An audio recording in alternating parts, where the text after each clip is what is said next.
Doctor Gautam Shastri. আর 5 জন অ্যাস্ট্রোলজারের থেকে কেন তিনি আলাদা? স্বাভাবিকভাবে আপনাদের মনে এই প্রশ্ন আসতেই পারে। দূর দূরান্ত থেকে নানান সমস্যায় জর্জরিত মানুষ ছুটে আসে তার কাছে। গ্রহদোষ হোক কিংবা কাল সর্পদোষ, অথবা ধরুন মাঙ্গলিক দোষ কিংবা অন্য যে কোনো সমস্যা, তারা জানেন সব সমস্যা স্থায়ী সমাধানে এক এবং অদ্বিতীয় ডক্টর গৌতম শাস্ত্রী। চলুন আজ আপনাদের সাথে পরিচয় করিয়ে দিই এমন কিছু মানুষের এবং শুনে নিই তাদের কথা। ছেলে ফোন করলো আপনাকে? হ্যাঁ, ছেলে হঠাৎ করে হঠাৎ করে ফোন? হঠাৎ করে একদিন ফোন করে বলছে, বাবা তুমি কোথায় আছো? আমি একটু অসুবিধার মধ্যে পড়ে আছি, তো আমি তোমার সঙ্গে ইমিডিয়েট কথা বলতে চাই। আমি তখন ওখান থেকে দিল্লিতে ছিলাম, দিল্লি থেকে আমার ফ্লাইট করলাম, ফটাফট এমার্জেন্সিতে আমি চলে এলাম। আর ছেলে ফোন করেছে, এটা আমার কাছে একটা বিশাল বড় একটা যে ছেলে চলে গিয়েছিল বাবাকে একটু বলতে গেলে আপনার ছেলের সাথে প্রায় সম্পর্ক শেষ, তলানিতে এসে ঠেকেছিল। সেই ছেলে কিন্তু মিরাকেল ভাবে আপনাকে ফোন করলো এবং বলল যে আমি আসতে চাই বাবা। এবং ডক্টর গৌতম শাস্ত্রীর কাছে এই বিষয়টা নিয়ে উত্থাপন করার ঠিক 41 কি 42 ডেজ এর পরেই উনি চলে এলেন, তাই তো? উনি চলে আসার পর, বাবা আমি তোমার কাছে থাকতে চাই, তুমি কি পড়াশোনা করবে? তো বললো, বাবা তুমি কি বলতে চাও? আর তুমি সিএ পড়ো, আমার যখন বিজনেস আছে, তোমারই ওয়ারিশ সূত্রে তুমি। তারপরে আমি আলোচনা করে 70% শেয়ার ওনাকে দিয়ে ছেলেকে দিয়ে দিলাম। আমি এখন প্রায় 1 বছরের উপর হয়ে গেছে, এখন ছেলেটা এখানে সিএ পড়ছে, সেটেল হয়ে গেছে পুরো। সব থেকে বড় ব্যাপার, কম্পিটিশন মার্কেট ওয়েস্ট বেঙ্গলের মধ্যে, ইন্ডিয়াতে আমাদের প্যান ইন্ডিয়াতে কাজ চলছে। আমি অনেক কন্ট্যাক্ট আমার কাছে আছে, বাট রেলের টেন্ডারের জন্য আমার খুব ঝামেলা চলছিল প্রচন্ড ভাবে।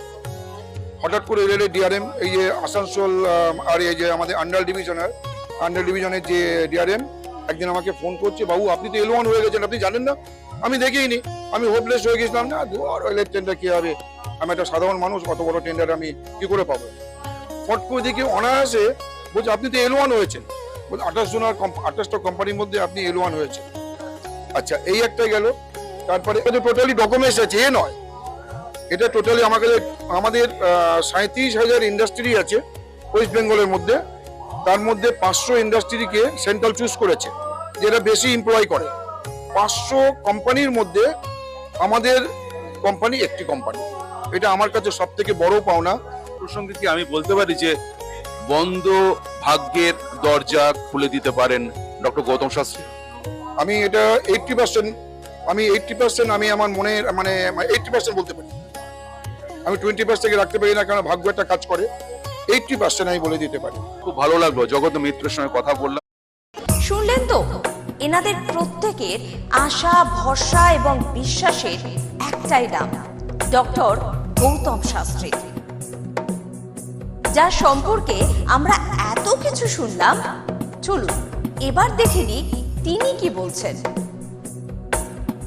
সত্যি শুনলে আমার এমনিতেই ভালো লাগে যে দাদা আমার এই সমস্যাটা ছিল, আমি এখান থেকে বেরিয়ে আসলাম, আমার ভালো হয়ে গেছে, আমি চাকরি পেয়েছি, আমার সন্তান হচ্ছিল না, সন্তান এসছে, আমার চাকরিটার জন্য খুব সমস্যা ছিল, আমি চাকরি পেয়ে গেছি, আমার প্রমোশন পেয়ে গেছি, আমার বাড়ি একটা কেনার দরকার ছিল, বারংবার বাধা হচ্ছে, বাড়ি পেয়ে গেছি, আমার স্বামী স্ত্রীর মধ্যে প্রচন্ড সমস্যা ছিল, বর্তমানে আমরা এখন খুব ভালোভাবে আছি, পরবর্তীতে বিভিন্ন ধরনের প্ল্যানিং রয়েছে কিভাবে কি করা যায়। এই ধরনের ক্লায়েন্টই কিন্তু আমার কাছে বেশি দেখবেন, অর্থাৎ সবই রেফারেন্স ক্লায়েন্ট, অর্থাৎ তারা প্রতিকার নিয়েছে। আমি বারবার বলি যে প্রতিকার আগেই আপনার দেওয়ার সম্ভব দরকার নেই, আপনি কিছুদিন ওয়েট করুন। বা কখনো কখনো বলি যে দেখুন, যে অনেকে আসে যে আমার এই প্রতিকার সব একসঙ্গে করে দেন, আমি বলি না, দরকার নেই। তাহলে অনেক সময় মেয়ের করাচ্ছে, ছেলের করাচ্ছে, হাজবেন্ড সবার করাচ্ছে, আমি বলছি একজনের নেন, তারপরে আপনি সেখান থেকে রিকভারি করুন, সেই জায়গাটা কতটা ফল পাচ্ছেন দেখুন, তারপরে নেক্সট পরবর্তী জায়গাগুলো করে দেবো। এবং সেইভাবেই আমি দিই, অর্থাৎ আজকে ছেলের জন্য এসছে, ছেলের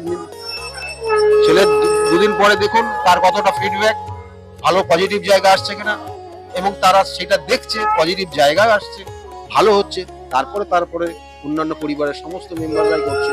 আমি এইভাবেই করে দিই। অন্যরকম মনে করবেন, কারণ আপনি প্রশংসা শুনতে পছন্দ করেন না। এটা দেখুন, এগুলো মানে প্রত্যেকটা ক্যালকুলেশনের বিষয়। জ্যোতিষশাস্ত্র সবসময় ক্যালকুলেশনের উপর ডিপেন্ড করে এবং সেটা সঠিক ক্যালকুলেশন যে পারে সে করতে পারে এবং সেটা সবটাই গুরুমুখী বিদ্যা। গুরুমুখী বিদ্যার বাইরে আপনি কোনোভাবে কিছু করতে পারবেন না। আর দেখুন, আমি শুধুমাত্র যে শুধু ওয়েস্ট বেঙ্গল বলুন তা না, আমার অল ইন্ডিয়া বেস আমার ক্লায়েন্ট রয়েছে এবং অল ইন্ডিয়া শুধু বললে ভুল হবে, আমার কিন্তু অল ওয়ার্ল্ড বেস করে এখন বর্তমান ক্লায়েন্ট রয়েছে। তারা বিভিন্ন সূত্র ধরে তারা সেই যোগাযোগ এসছে এবং তারা এই আবার বলছি, এগুলো কিন্তু প্রত্যেকটা তারা একজন প্রতিকার নিয়েছে তার সূত্র ধরে, তারাও কিন্তু প্রতিকার নিয়েছে। আজকে এই যে গত দুদিন আগে ফোন করেছিলেন একজন, তাকে আমি 1 মাস আগে প্রতিকার দিয়েছি, সেটা প্রতিকারটা পৌঁছাতে পারিনি, তারা নিজেরা পৌঁছে দিয়েছে। আমি সেই জন্য বলি যে অল ইন্ডিয়া সার্ভিস আমরাই দেব, আর ওয়ার্ল্ড বেস সার্ভিসটা আপনাদের দায়িত্বে সেটা কালেক্ট করতে হবে এবং সেইভাবে কিন্তু তারা নিয়ে যাচ্ছে। এবং বললো যে আপনি কাজ করার পর, এই যে 1 মাস কাজ হয়ে গেছে, আমি কাজ করার পর আমার মা যখন আমাকে বললো যে তোমার কাজ কমপ্লিট হয়ে গেছে, আমি তারপরে কিছুদিনের পর থেকে আমার যে সমস্যা ছিল পুরো সমস্যা কেটে গেছে। কিন্তু তা কেন হয়েছে তার জন্য কিন্তু কারণ রয়েছে। আমি বারবার বলি, দেখো প্রতিকার প্রতিবিধান যে জিনিসটা দেওয়া হয়েছে, আপনার সন্তান সেটা ধারণ করতে পারছেন না, সেটা তার জন্য মা বা বাবা যে কোনো একজন করতে হবে। অর্থাৎ সন্তানের জন্য মা বাবা করলেই সেটার এফেক্ট হবে এবং সেই অনুযায়ী ওনারা বাইরে ছিলেন, ওনারা ইউএসএ আছেন, কিন্তু আজকে তিনি এই কলকাতার একটা নির্দিষ্ট জায়গায় থেকে তার মা সেই ক্রিয়া নির্দিষ্ট করেছে, তার এফেক্টটা সে পেয়েছে। কারণ প্রত্যেকটা এটা কিন্তু নারীর টান সন্তানের সঙ্গে মা বাবার, তাহলে সেই নারীর টানটা কিন্তু অবশ্যই কার্যকরী এবং সেই জন্য আমি বারবার বলি প্রতিকার প্রতিবিধান সঠিক গাইডলাইন জীবনকে পরিবর্তন করতে পারে। এই যে কৃষ্ণনগর থেকে অর্চিতা মণ্ডল, তার সঙ্গে কথা বলছিলাম, তিনি বলছেন যে তার মা মারা যাবার পর তার যে আত্মা অর্চিতাকে ছাড়তে চাইছে না, কিন্তু অর্চিতার একটা ছোট্ট মেয়ে রয়েছে, তার স্বাভাবিক জীবন বা তার ভবিষ্যৎ জীবন নিয়ে সে ওরিড, সেই কারণে আপনার কাছে এসেছেন বা এসেছিলেন। আজকে সেই জায়গা থেকে, সেই উপদ্রব থেকে সে কিন্তু মুক্ত। এই যে ভৌতিক উপদ্রব বা একটা আত্মার উপস্থিতিকে খণ্ডন করা, এটা হচ্ছে একটা অসাধ্য সাধন। আপনি আবারও স্বীকার করবেন না আমি জানি, তবু এটা এই প্রসঙ্গে আপনি যদি কিছু বলেন। আমি বারংবার বলে থাকি যে আত্মা সে শুধুমাত্র দেহ পরিবর্তন করে, জাস্ট দেহ পরিবর্তন করে অন্য দেহে সে রূপান্তরিত হয়। আমাদের আত্মা কিন্তু অমরণশীল বলা হয় এবং এই যে ওনার ক্ষেত্রে আমি দেখেছি, দেখবেন যে আপনি সামনে যখন দেখবেন ওনাকে, তখনই মনে হবে যেন ওনার মধ্যে একটা নেগেটিভ এনার্জি কাজ করছে। এটা যারা মোটামুটি বোঝেন তারা সামনে গেলে বুঝতে পারবেন যে ওনার মধ্যে নেগেটিভ, ওনার চোখের দেখার ভাব বা অন্যান্য সব ক্ষেত্রে, এবং ওনার বাস্তুগত জায়গাতেও সমস্যা রয়েছে এবং সেটা হয়তো মনে হয় সেখান থেকে পরিবর্তন করে ফেলেছে, কিন্তু ওনার মধ্যে সেই নেগেটিভ এনার্জিটা অলরেডি প্রবেশ করেছে এবং সেটা যদি ওনার সামনে বলি তাহলে ওনারা অনেকটা ভীত হয়ে যাবে, ভয় পেয়ে যাবে। সেটা তো ওনাদেরকে সেইভাবে বলা হয়নি, বলা হয়েছে যে এটার একটা এফেক্ট রয়েছে আপনার। তা সেই অনুযায়ী আজকের যে আপনারা দেখলেন যে ওনার আজকে এই নির্দিষ্ট তিথিতে কাজ করা হলো এবং এই নির্দিষ্ট তিথিতে কাজ করে ওনারা ওই জায়গার থেকে বেরিয়ে আসলেন এবং ওটা কিন্তু আরো 3টে স্টেপে কাজ হবে, মানে একটা স্টেপে কাজ হবে না, তবুও ওটা অনেকটা প্রোগ্রেস হবে, ওনার মধ্যে কিছু পরিবর্তন হয়ে যাবে।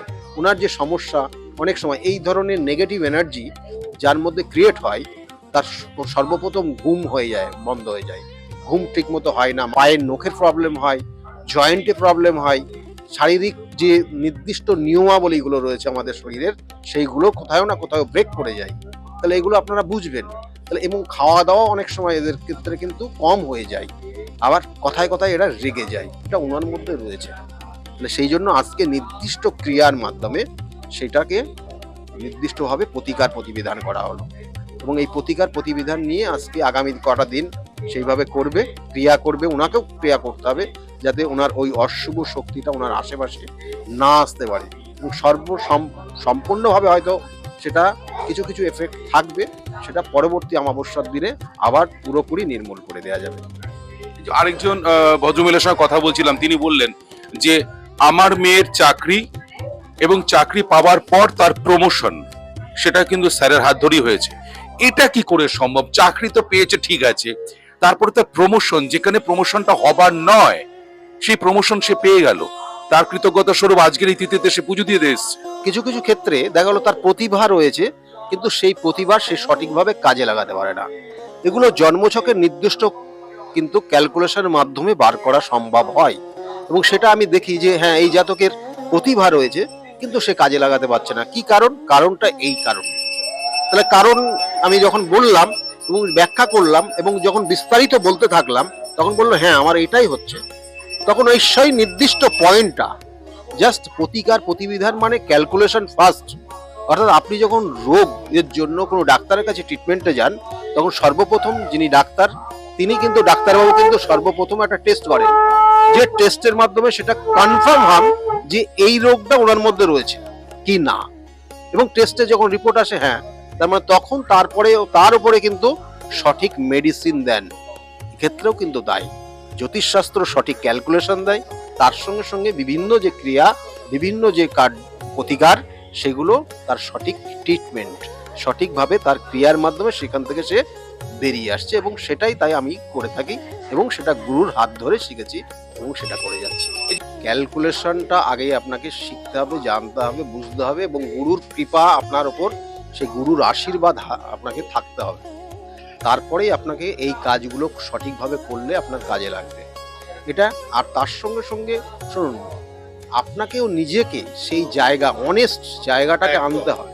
আপনাকে বিভিন্নভাবে বিপথে পরিচালিত করার বিভিন্ন ধরনের শক্তি রয়েছে, সেই শক্তি সম্পূর্ণভাবে বিভিন্নভাবে আপনাকে কাজ করবে, যেই শক্তি আপনাকে যাতে বিপথে পরিচালিত করে। কিন্তু আপনি যদি নির্দিষ্ট লক্ষ্যে থাকেন এবং আপনি যদি নিজেকে অনেস্ট রাখতে পারেন, দেখবেন যে সঠিকভাবে আপনি যে যাই করছেন সেটা সঠিকভাবেই হচ্ছে এবং তারা উপকৃত হচ্ছে, এবং সেটাই আমি করে থাকি জাস্ট। এবং আরেকটি পরিবারের সঙ্গে কথা বললাম, তারা কিন্তু বলছে তার মেয়ে পড়াশোনা একদমই ভালো ছিল না, মাথায় ঢুকতো না, এবং পরীক্ষায় সে অকৃতকার্য হয়েছে। সেখান থেকে কিন্তু স্যারের কাছে আসার পর আজকে সে মেয়ে জয়েন্টে চান্স পেয়েছে এবং সে কিন্তু খুব ভালো দিকে যাচ্ছে। সত্যি এটা কিন্তু সবার সঙ্গে সঙ্গে মিডিয়ার যেমন প্রাপ্তি, সাধারণ মানুষ আম জনতারও প্রাপ্তি। কিছু কিছু সমস্যা থাকে যেগুলো সাময়িক হয়, আমি তার জন্য প্রতিকার প্রতিবিধান দিই না। অনেক ক্ষেত্রে আমি দেখবেন যে প্রতিকার প্রতিবিধান দিই না বলে তারা হয়তো একটু রেগে যায় যে আসলাম, আমার একটা প্রতিকার দরকার ছিল, দিল না। আমি দেখছি তার প্রতিকার দরকার নেই। একদমই ঠিক। আমার সঙ্গে কিন্তু আরেকজনের কথা হয়েছে, তিনিও বলেছেন কাউন্সিলিং এর মাধ্যমে কিন্তু তার সমস্যার সমাধান হয়েছে। প্রতিকার দরকার নেই আপনার। আমি কয়েকটা উপদেশ দিয়েছি, আপনি ওটা মেনে চলুন, তাতেই আপনার এখান থেকে বেরিয়ে আসতে পারবেন। আমি সেইভাবেই কিন্তু গাইড করি মানুষের।